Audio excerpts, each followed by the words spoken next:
Again, I will keep referring back to the pandemic because, in my view, what the pandemic has done is it separated the men from the boys. It's separated the good from the great.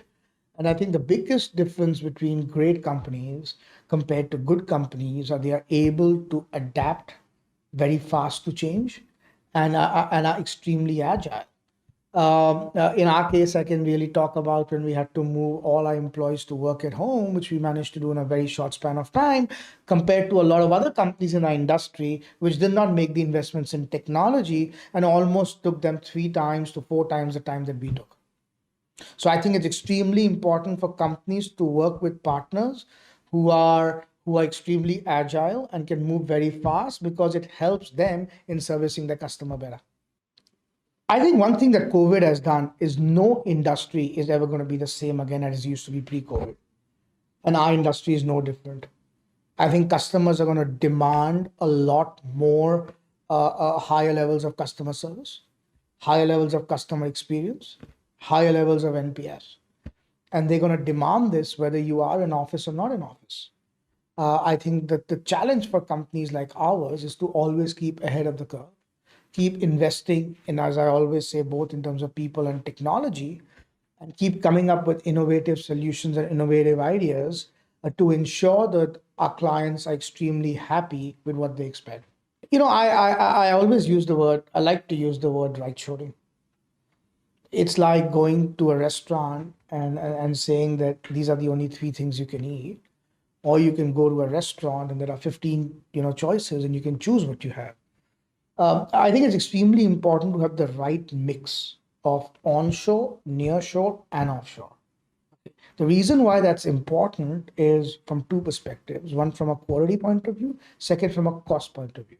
And you have to find the right mix that works for our clients. I think the first and the foremost, which is my top of my to-do list for 2021, is invest on a cybersecurity framework. I think with everyone being at home, I think this also gives a lot of hackers enough opportunity to come and to hack into a company like ours. I mean, we have access to a lot of very sensitive data.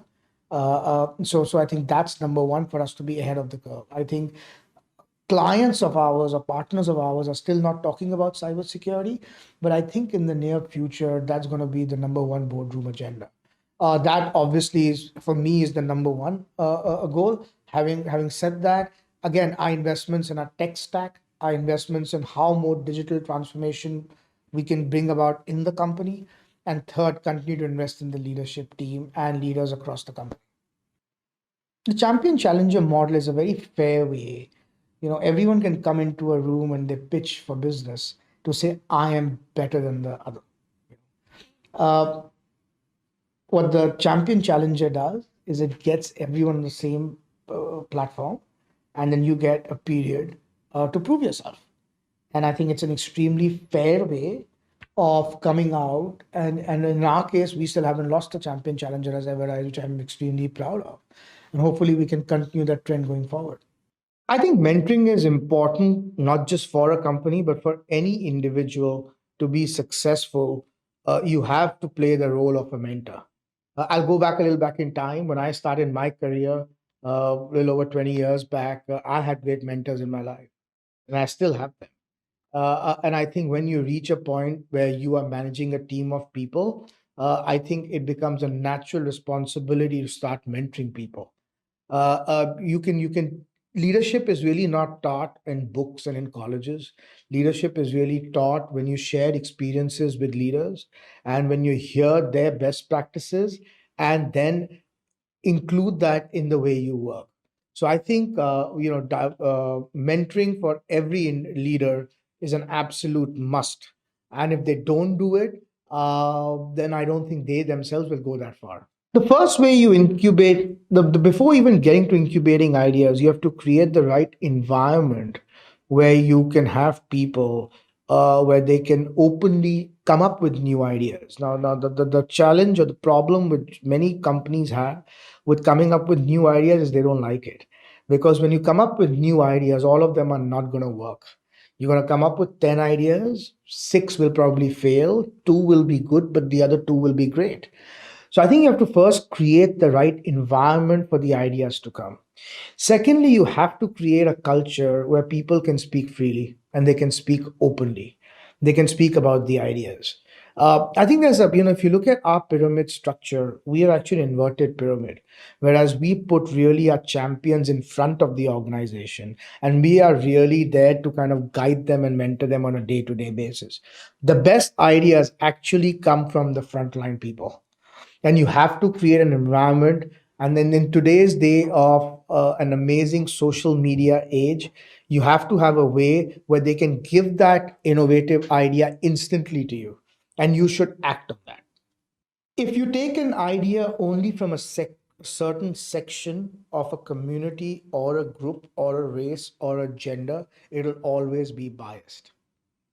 The more inclusive you are in including different people from different streams of life, the ideas that will come will be again very unique and very diverse. I talk to other people. I don't think the best ideas have to come from CEOs. I think you just have to be open and receptive to anyone who gives you and shares with you. I would probably spend 50 to 60% of my time interacting with people, and for me those are the best parts, and I get really good ideas from them. And it's about idea sharing. I think the other good part about which I follow as a practice is, if someone gives me a good idea and I implement that, I will actually go back and thank that person, and in a way close loop from a communication point of view. And that actually is a big motivator for the other person, saying that, you know what, I shared something with this person and this person actually acted on it. So I think it's also good to recognize people who've helped you in life. And more than many times, people actually don't go and say thank you to them. And I think that's a good thing to do. From the day I started Everise, I was very clear I wanted to be a different company. I want to be a great company, not just an average company. And diversity for me has been my number one priority from day one of building Everise. Diversity for me is not just simple at the way the world looks at, which is male to female ratio. I think diversity comes with race, comes with gender, comes with leadership across different levels. And I think that's something which is a key pillar for us at Everise, and we remain focused on that. Diversity is important to everyone in the ecosystem today. It's not just about us or about our clients, it's really about anyone who wants to do business. Diversity has become a number one boardroom agenda. A lot of our partners, when they select their partners, the way this has happened is because every leader truly believes in diversity, and they do this because they believe in it, not just because they have to do it.